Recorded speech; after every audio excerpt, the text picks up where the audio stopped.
Hello students, welcome you all to another interesting class of today. I am Barsha. As we have already known that this chapter is about Gaurav Jani's travel expedition, we are going to enjoy this chapter a lot. So let us see how did Gaurav Jani explore this expedition with his only companion, his bullet. Let us now find out what happened next. People living on top of the world. This interesting chapter is all about the people who live at so high altitude. You should know that it is very difficult to stay at such great heights. So let us see what happens and how do these people survive in these places. Now was the time to climb higher. Loner had a tough time zigzagging along narrow rocky mountain roads. At many places there were no roads at all. I was moving towards the rocky plains of Changtang. This place is at a height of almost 5,000 meters.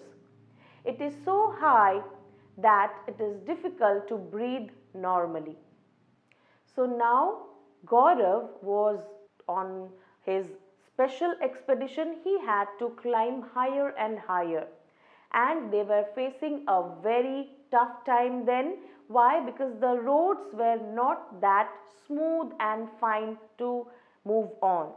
The roads were zigzag in features, in structure, and they were very narrow. They were all throughout the Rocky Mountain roads, and at some places there were no roads at all.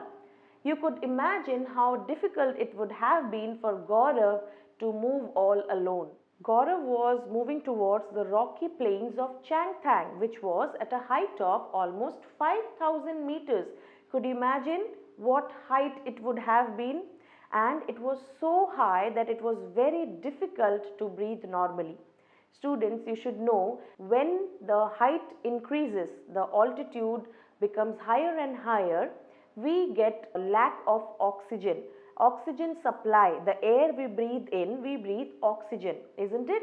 So the oxygen supply gets limited when we move to higher altitude. So the higher the altitude, less is the oxygen. That's why mountaineers and all, they carry oxygen cylinders with them while climbing up these mountains. And this was 5,000 meters high. Can you imagine the height of that place? And that's why maybe Gaurav faced some problems, because it is very difficult to breathe normally in that place.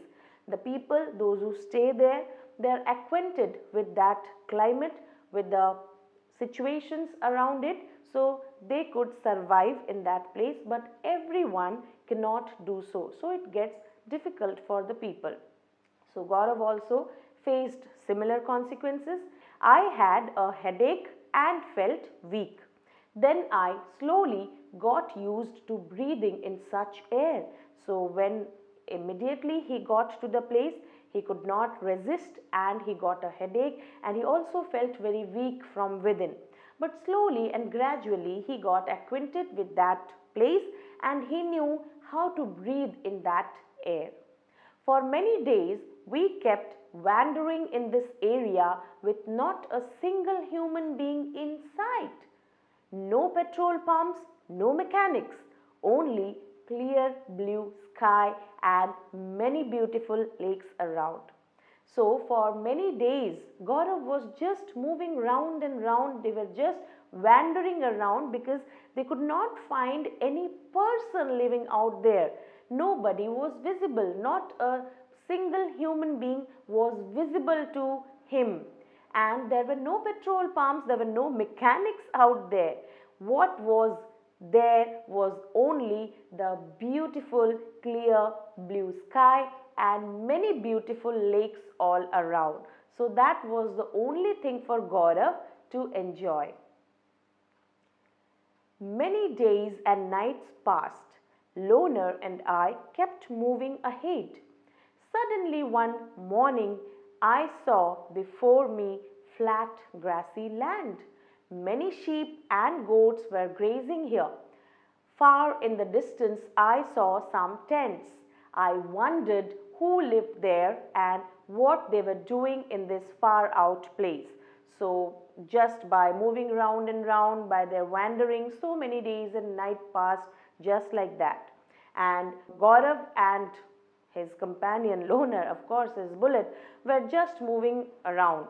And suddenly one morning he saw that he could see flat grassy land. So this was something different for him. He got to a new place maybe, and he could see some sheep and goats, not some, but there were many in number who were grazing there. Of course it was a grassy land, and that was a perfect place for the goats and sheep.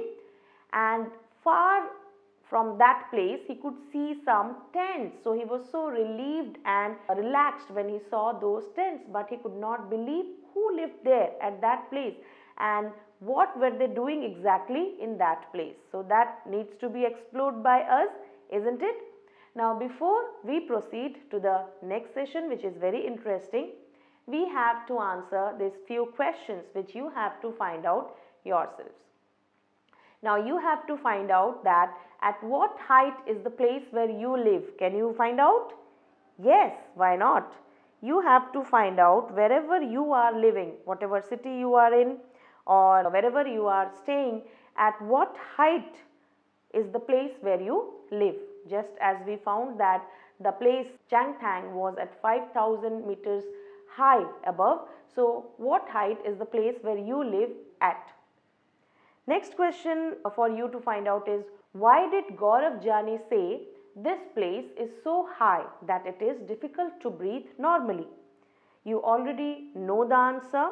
The air becomes very thin. The air becomes thinner when we go to high altitudes. So the level of oxygen in air becomes less. Hence, it becomes difficult for all of us to breathe. So one needs to apply a lot of effort to breathe in at high altitude. That's the reason why Gaurav Jani say that the place was so high and it was difficult to breathe normally. Now you have to answer it on your own, that have you ever been to a hilly place and where was it? Did you enjoy? Definitely you would have enjoyed a lot, isn't it? You also have to answer that at what height was it and did you have any difficulty in breathing there? If it would have been to a great height, then definitely there would have been some problems in breathing, isn't it? Which is the highest place you have been to? Many of you people are so fortunate to visit to new exciting places, isn't it? And if you are one of the fortunate ones, so you should share with us where have you been and which is the highest place which you have been to. Okay, so that is for you to find out, and please tell us when you share all these experiences with us. We will really feel great. Now let us find out what place was that, and the place was Changthang, and now we have to know about the people who were staying there. Now let us find out about the people. There I met Namgyal and came to know about the Changpa, a tribe living on the mountains. The Changpa tribe has only about 5,000 people. The Changpas are always on the move with their goats and sheep. It is from these that they get all that they need: milk, meat, skin for tents and wool for coats and sweaters. Their goats are their only treasure. If a family has more animals, it is considered more rich and important. So here, Gaurav got to meet another person, Namgyal. So he was blessed to be invited to the house of Tashi, and now he has got another friend who was Namgyal. So from Namgyal, he got to know that there was a tribe, Changpa, which lived on the mountains. The people, those who were living there, they belonged to a special tribe called Changpa. We know that we have so many different kinds of tribes of people, those who are staying in our country and all throughout the world. So some tribes are getting extinct, some tribes could not survive to the latest changes and they are quitting, they are losing their lives. But we should know about these tribes. So Changpa is a tribe which lives on the mountains, and the Changpa tribe has only about 5,000 people, not more. So these Changpas are always moving around with their goats and sheep, So that is the best part of them, and whatever requirements they have, whatever they need, it is all provided to them through these goat only. So whether it is milk, whether it is meat, whether it is skin for the tents or wool for coats and sweaters, everything is provided to them through these goats. So these goats are so precious and considered as treasure for them, isn't it? So it was also felt that if a family has more number of animals, that the family is very rich and very important. You could feel the importance of animals in that place, isn't it? So from these special goats they get wool for making the world famous pashmina wool. The Changpa graze their goats at higher and colder places so that the goats have more and softer hair, which is the fur, of course. They stay high upon these mountains in very difficult conditions because that is where these goats can live. This is their life and their livelihood. Students, you would have heard about the famous pashmina shawls, which is so popular and famous all around the world, isn't it? And you would be surprised to know that those shawls are made from the hair, the fur of these goats. These goats are a special breed of goats which stay high on these mountains only, and they stay in very difficult condition because this is only the place where these goats can live, and this is their life and their livelihood. So the Changpa, they graze these goats at a higher and colder place so that the goats have more fine and softer hair. The pashmina shawl is appreciated by the people all throughout the world because the quality is so fine and it keeps you so warm. Pashmina shawl may look very thin and soft, but it gives a lot of warmth to you. I was carrying very little of my belongings on my motorcycle, but the Changpas carry everything that they own on their horses and yaks. It takes them only 2.5 hours to pack everything and move ahead. Within no time, they put up their tents at the chosen place, the luggage is unpacked and their homes are ready. So, Gaurav wants to share this experience that he was carrying very little of his belongings on his motorcycle. But the Changpa tribe, whenever they had to move anywhere, they would carry all their essentials on their horses and yaks. So you know that yaks are the creatures, the animals which could survive on these hilly areas. So they had the access to horse and yaks. And it took only 2.5 hours. There were a lot of stuff, but so good and efficient in packing they were that they took only 2.5 hours to pack everything, and they started their journey. Within no time they put up their tents. They were so smart in putting up their tents at the place which they select to live, and immediately the luggage is unpacked and their homes are ready. So these people of Changpa tribe were no doubt very smart and sharp people. "You are most welcome into our home," said Namgyal as he led me to the big cone-shaped tent. They call their tent Rebo. Yak hair is woven to make strips which are stitched together. These are strong and warm and protect them from the icy strong winds. I saw that the strips were tightly tied with 9 sticks. The ground is dug about 2 feet deep. The tent is then put up around this on the higher part of the ground.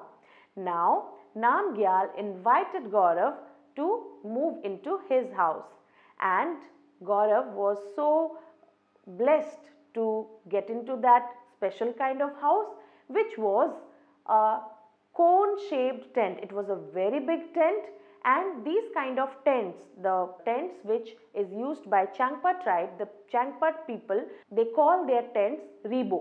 Okay, and the tents are made with the help of yak hair. Isn't it so interesting that the hair of yak is used to weave and make strips which are all stitched together, and those strips are so strong and warm that they protect these people from icy strong winds, because we all know it's a very cold place. Now before we move to the next part of our chapter, let us find out some interesting facts about the world famous Pashmina. You know, some of the special creations of India are appreciated all throughout the world. One of them is this Pashmina shawl. So let us find out why and how this Pashmina became world famous. It is believed that a Pashmina shawl is as warm as 6 sweaters. So if you wear 6 sweaters, whatever warmth will you get from those 6 sweaters, the same warmth you will get if you just use a Pashmina shawl. Isn't it so special? It is very thin yet very warm. The goats from which the soft Pashmina wool is collected are found on very high altitudes of 5,000 meters. We have already learned that this Pashmina is made from the fur of the goats which stay on the very high altitudes of Changtang. So that fur of the goat is so soft and it keeps you so warm. In winter, the temperature here drops below 0 degrees centigrade. Sometimes it becomes even minus 40 degrees centigrade. A coat of warm hair grows on the goat's body which protects it from extreme cold. The goats shed some of their hair in summer. This hair is so fine that 6 of these would be as thick as one hair of yours. Now, these goats, they have a coat of warm hair which grows all around their body, and that protects it from the extreme cold weather of this place. And these goats, they shed some of their hair in summer, and you won't believe that the hair is so fine that 6 of those hair will be as thick as one hair of yours.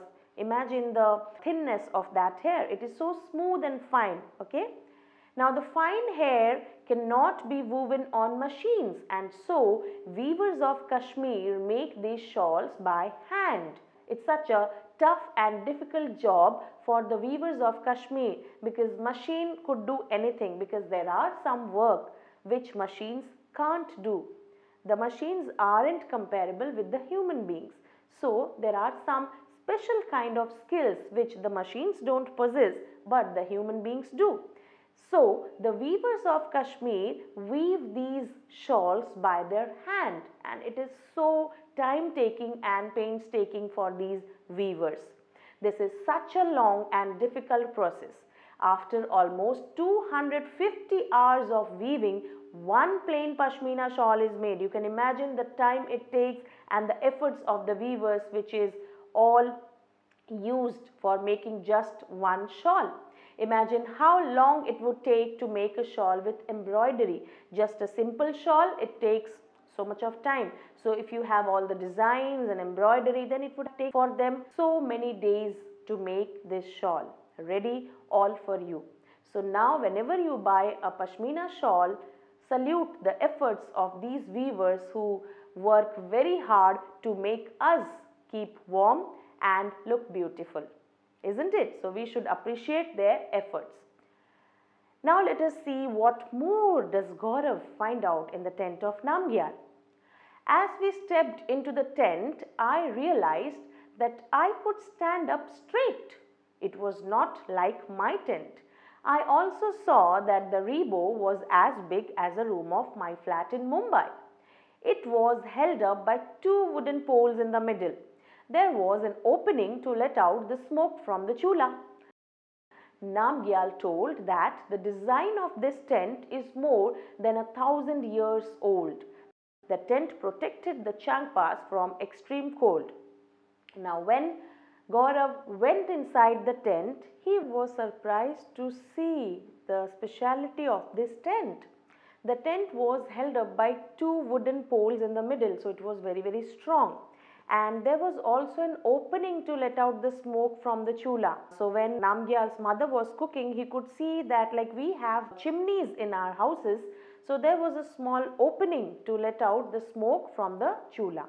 So Namgyal told that the design of the tent which they were living, that was more than 1,000 years old. It was so old, it was so ancient, and that particular kind of tent was helping these Changpas to protect from such extreme cold weather.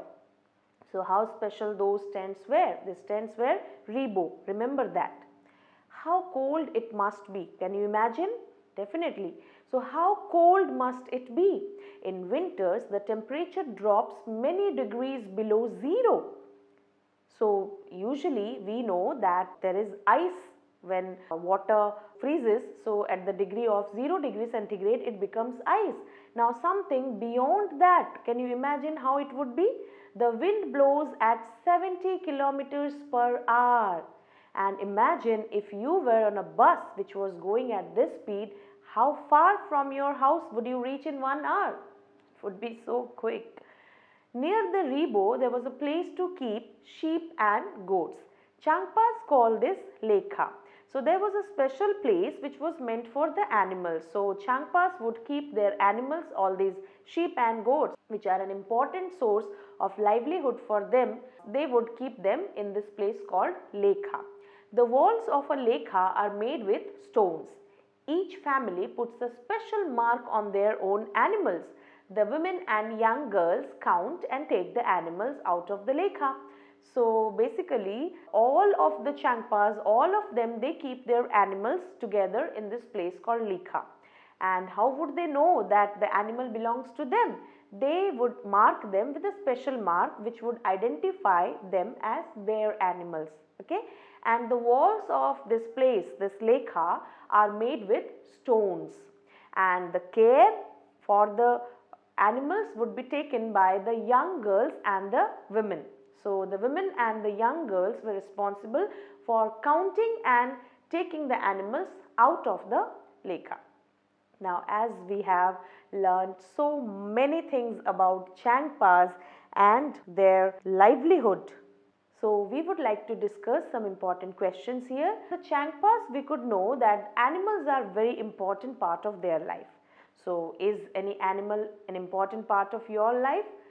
It may be your pet, or it may be someone who helps you in some different kind of work. So you could share it, you could write it yourself. So you can also list 5 ways in which different animals are a part of your life. Students, there are so many animals, like this nature is so beautiful. So it's a mixture of all these beautiful elements around us. So you could find this different varieties of animals, various animals, they move around us. So how these animals are a part of your life, you could find out and write it. Let us move ahead and find out about the special journey of Gaurav. Now he moves towards Srinagar. I spent a few days with the Changpas, but sadly it was time to move on. My return journey would take me away from this special part of the world towards towns which looked like a totally different world. This time I took a different route from Leh. I was going towards Srinagar via Kargil. I saw many more amazing buildings and different houses. Now it was the time where Gaurav had to bid farewell to the place, to the Changpas, but he from the within was not happy to leave this place. He really enjoyed the experience staying with Changpas, and especially of this special part of the world which was completely different from the other parts of the world. Here he took a different route from Leh. He didn't return in the same route by which he came to Leh. He was going in a different route. It was towards Srinagar via Kargil. So he could see another city as well. And while traveling to Srinagar, he saw many more amazing buildings and different houses also. I stayed in Srinagar for a few days. I was amazed by the houses there. They took my heart away. Some houses are on the mountains while some are on water. I took many pictures of these. See my photo album. Now Gaurav didn't miss this opportunity also, so he stayed in Srinagar also for a few days, and he was also amazed by the houses here. Here also the houses were so beautiful, so special and amazing, it just stole his heart. He expresses this, that they took his heart away, and the houses were so different. Some of the houses were found on the mountains and some are on water, and he has captured all those beautiful moments by his camera. With the help of his camera, he has captured all those special moments, and he has also shared his photo album with us, which will help us to get a glimpse of those special beautiful moments. Now let us explore the photo album of Gaurav. We can see in the first photograph there are a lot of houseboats. So this is a picture of houseboats. It is displaying all the houseboats, and you should know that's a special feature of Srinagar. So tourists who come to Srinagar love to stay in houseboats. Houseboats can be as long as 80 feet and around 8 to 9 feet wide, and all the necessities, all the requirements are provided to you in this houseboat. It is so interesting to live in this houseboat. So all of you should try once to visit this beautiful place, Srinagar. If you move towards the right side photograph, you can see there is another structure that is also kind of house, and it is known as a donga. So many families in Srinagar, they live in this house which is known as donga, and these are kind of boats which can be seen in Dal Lake and Jhelum river. From inside the donga is just like a house with different rooms. So this is also another kind of house. Now let us come to the next photograph, which is about the beautiful carvings on wood. So Gaurav captured this photograph also, which could display us the beautiful architecture style of the people of Srinagar. So the carvings are made on wood, which can be seen on the ceilings of the houseboats and some big houses. So this design is specially called Khatamband. So this design is known as Khatamband, which has a pattern that looks like a jigsaw puzzle. You know a jigsaw puzzle, you would be so confused to get it solved. So the carvings are also just like a jigsaw puzzle. We could see another photograph about the villages of Kashmir. So in the villages of Kashmir, houses are made from stones cut and kept on top of the other and coated with mud. Wood is also used, and the houses have sloping roofs. So this is another feature of the houses which are made in Kashmir. The houses are not made from bricks and cements only, they are made from stones cut. The stones are cut and they are kept one on the top of the other, and they are all coated with mud. So this is a different kind of house, and wood is also used for building this house, and these houses have sloping roofs. Okay. So let us move to the next photograph. So the next photograph is a picture of a very ancient and old house which has a different and a special type of window which comes out of the wall. So this is called dab. This kind of window is called dab, and it has beautiful wood pattern. This is completely made up of wood, and it is wonderful to sit here and enjoy the view. You could enjoy the view outside by sitting at this place. The last photograph which Gaurav has shared with us is the old houses which are made up of stones, bricks and wood. The doors and windows have beautiful arches which are known as mihrab. So Gaurav has really helped us a lot to enrich ourselves about the different beautiful specialities of this beautiful city, Srinagar. Now let us see what more Gaurav wants to share with us.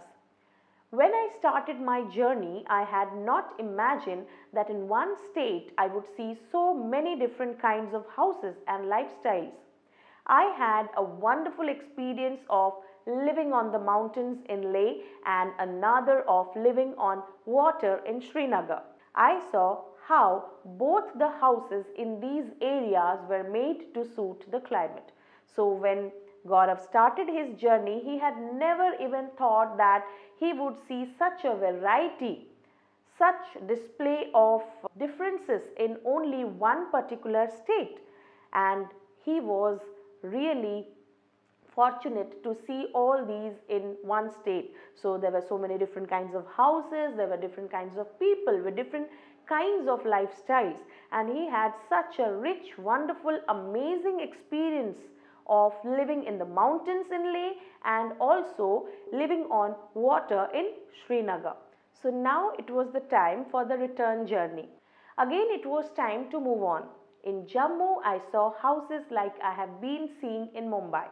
The same cement, brick, steel and glass. These houses are very strong, but they are not as special as the houses I was lucky to see in Leh and Srinagar. After a long journey, Loner and I were about to reach Mumbai. Now, Gaurav was returning, and while returning he went to Jammu, and in Jammu he could find the similar types of houses which he had been seeing in Mumbai. The houses made up of usual cement, brick, steel and glass. My heart felt heavy.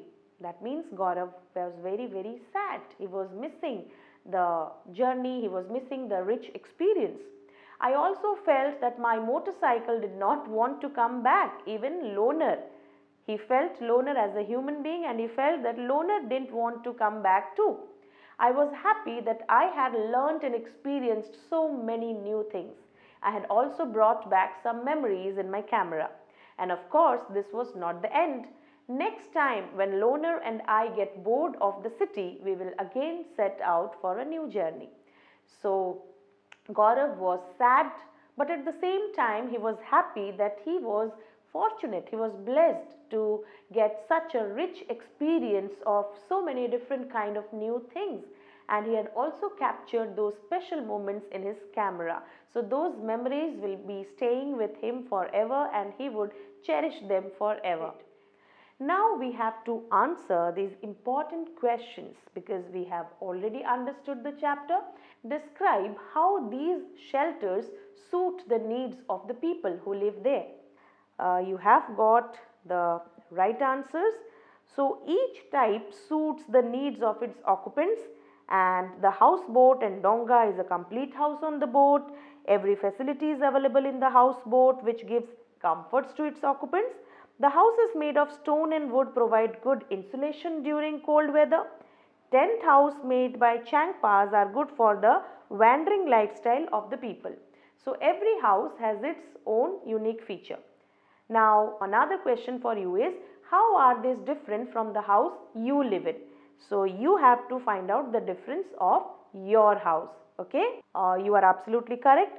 Our houses are made from bricks and cement and are ideal for moderate weather, but their houses are meant for special types of weather. Unlike the tent houses of Changpas, our houses are immovable. These are permanent and strong houses. So these are the differences between their houses and our houses. So I do believe that you all have acquired enough knowledge about the different types of shelter, because we live in a diverse country. It's such a rich, special country we have, and it has a diversity in everything, starting from lifestyle, food, even in the houses we live. So we have learnt a lot about the different types of shelters. So I do believe that you will even explore more and get to know more and more about our country, which is really very special and precious for all of us. Students, today we have completed the chapter A Shelter So High. I do believe that you have understood the chapter properly. So I do wish that it will help you a lot. So with this note, we end our class here. We will meet in another session of our class. Till then, keep smiling and keep exploring. Thank you.